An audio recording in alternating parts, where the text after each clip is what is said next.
Newton second law of motion. आज हम start करेंगे चैप्टर नंबर 3 डायनामिक्स का टॉपिक 3.4 और उसका सब topic Newton second law of motion. इससे पहले हमने Newton first law of motion पढ़ा था और उसके अंदर हमने ये देखा था कि अगर बॉडी रेस्ट में है तो वो रेस्ट में ही रहेगी जब तक हम उस पर फोर्स अप्लाई नहीं करेंगे। बिल्कुल इस तरह अगर बॉडी मूव कर रही है तो वो मूव ही करती रहेगी जब तक हम उसे फोर्स लगा कर रोकेंगे नहीं। इन दोनों केसेस में हमने ये देखा था कि एक्सेलरेशन भी प्रोड्यूस होता है। जब फोर्स लगाते हैं बॉडी रेस्ट से मूव करेगी तो वहाँ पर एक्सेलरेशन भी प्रोड्यूस होगा क्योंकि चेंज इन वेलोसिटी होगा। बिल्कुल इसी तरह जब फोर्स अप्लाई करेंगे तो उससे एक्सेलरेशन प्रोड्यूस होगा। लेकिन अगर एक बॉडी जो बहुत भारी है, उसका वजन बहुत ज़्यादा है, जब हम फोर्स अप्लाई करते हैं तो उसके नतीजे में एक्सेलरेशन प्रोड्यूस होता है। लेकिन लाइट बॉडी जिसका वजन बहुत कम है उसका एक्सेलरेशन ज़्यादा होगा क्योंकि हम आसानी से उसे मूव करवा सकते हैं। लेकिन एक भारी बॉडी है जैसा कि एक ट्रक है, अगर हम उसे धक्का लगाकर मूव करवाना चाहें तो उसे मूव करवाना बहुत मुश्किल है, नामुमकिन होगा। इसका मतलब यह है कि अगर बॉडी का मास ज़्यादा होगा, वजन ज़्यादा होगा तो आप एक्सेलरेशन ज़्यादा प्रोड्यूस नहीं करेंगे, एक्सेलरेशन कम से कम होगा क्योंकि वहाँ पर वेलोसिटी कम से कम चेंज होगी। वहीं पर आपके पास क्रिकेट बॉल है, आपने उसे मूव करवाना तो आराम से कर सकते हैं, लेकिन ट्रक को धक्का लगाएंगे तो वो मूव नहीं करेगा, तो वहाँ एक्सेलरेशन कम से कम होगा। इसका मतलब acceleration inversely proportion to mass of a body है और acceleration directly proportion to force है। और इसी चीज़ के बारे में न्यूटन सेकंड लॉ में बताया गया है और उसकी स्टेटमेंट ये है, if a net external force acts upon a body. Net external force का मतलब ये है कि sum of all the forces are called net forces. आपको पता है एक बॉडी पर बैक वक्त 3 से 4 फोर्सेज लग रही होती हैं, एक से ज़्यादा फोर्स लग रही होती है। ग्रेविटेशनल फोर्स होती है, नॉर्मल फोर्स, अप्लाइड फोर्स और फ्रिक्शनल फोर्स, जिसे हमने लास्ट टॉपिक में बहुत डिटेल से देखा था। If a net external force acts upon a body it accelerates the body in the direction of force. इसका मतलब ये है कि ये एक बॉडी है, आपने इसके ऊपर फोर्स लगाई लेफ्ट साइड से, जब आपने फोर्स लगाई तो इसने मूव करना है राइट साइड पे और ये मूव करके यहाँ तक आ जाएगी। इसमें यही बताया इट एक्सेलरेट्स। एक्सेलरेट्स का मतलब उसका एक्सेलरेशन प्रोड्यूस होगा। यहाँ इनिशियल वेलोसिटी होगी जो कि 0 होगी और यहाँ पर उसकी फाइनल वेलोसिटी होगी। अब उसमें क्या बताया, it accelerates the body in the direction of force, the magnitude of acceleration is directly proportion to the magnitude of force. मतलब कि एक्सेलरेशन उतना ही प्रोड्यूस होगा जितनी फोर्स होगी। यहाँ पर फोर्स को बताया गया है कि ये डायरेक्टली प्रोपोर्शन किसके होगा, एक्सेलरेशन के।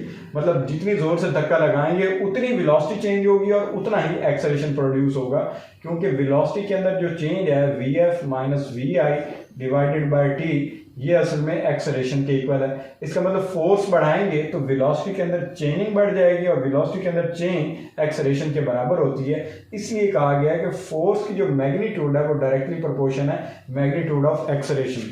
मैग्नीट्यूड का मतलब क्या होता है, मैथमेटिकल वैल्यू, नंबर्स होते हैं। मतलब 10 न्यूटन की फोर्स आपने लगाई है तो इसमें जो 10 है ये मैग्नीट्यूड को शो करता है, अमाउंट को शो करता है। तो फोर्स की मैग्नीट्यूड डायरेक्टली प्रोपोर्शन होगी एक्सेलरेशन की मैग्नीट्यूड के, और जो फोर्स है ये इन्वर्सली प्रोपोर्शन है बॉडी के मास के ऊपर। इसका मतलब क्या है, फोर्स बढ़ेगी तो मास कम होगा। इसका मतलब ये है कि हल्का जो जिस्म होगा, जिस बॉडी का वेट कम होगा, मास कम होगा, उसे मूव करवाना बहुत आसान होगा और जिसका मास बहुत ज़्यादा होगा उसे मूव करवाना मुश्किल होगा।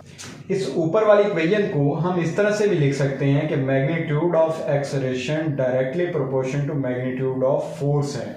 तो अब इन दोनों को जब कंबाइन करेंगे तो क्या होगा, acceleration directly proportion to force. ये इक्वेशन नंबर 3 थी जो अभी हमने पहले लिखी है, और ये जो सेकंड इक्वेशन में m है वो नीचे आ जाएगा यहाँ पर। अब इसमें अगर देखा जाए, अब ये जो डायरेक्टली प्रोपोर्शन का सिंबल है इसे खत्म करने से पहले हम इक्वेशन बना लेते हैं। f इधर ही रहेगा, m मल्टीप्लाई हो जाएगा a से, तो f किसके इक्वल हो जाएगा, f is equal to, f यहीं रहेगा और डायरेक्टली प्रोपोर्शन का सिंबल डालेंगे और ये m जाकर मल्टीप्लाई हो जाएगा a से, तो यहाँ लिखेंगे f directly proportion to ma। और यहाँ पर जो डायरेक्टली प्रोपोर्शन का सिंबल है इसे खत्म करेंगे, इक्वल लगाएंगे, यहाँ पर कांस्टेंट लिखेंगे वर्ड जिसे हम k कहते हैं। कांस्टेंट वर्ड पूरा लिख दें और उसके बाद यहाँ पर लिख देंगे ma।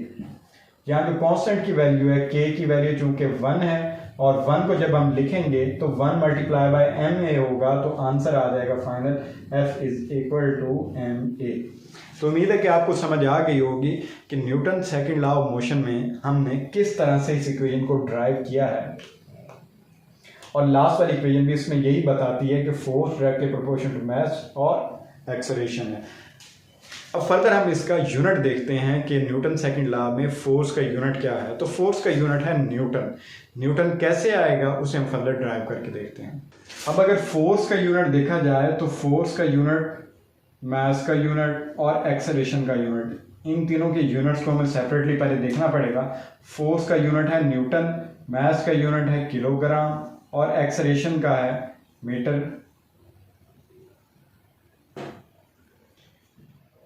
मीटर पर सेकंड स्क्वायर।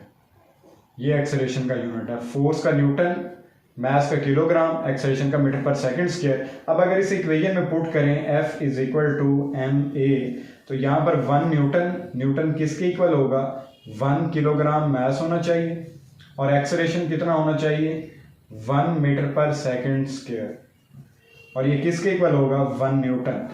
तो फोर्स 1 न्यूटन कब होगी, जब 1 किलोग्राम मास होगा और 1 मीटर पर सेकंड स्क्वायर बॉडी का एक्सेलरेशन होगा, तब वो 1 न्यूटन के इक्वल होगा। अब इसे डिफाइन करते हैं, स्टेटमेंट के तौर पर 1 न्यूटन को डिफाइन करते हैं, इसकी डिफाइन लिखते हैं। तो 1 न्यूटन को अगर डिफाइन किया जाए तो 1 न्यूटन असल में न्यूटन फोर्स का यूनिट है, इसलिए हम कहेंगे 1 newton is the force which produces an acceleration of 1 metre पर second square in a body of mass 1 kg।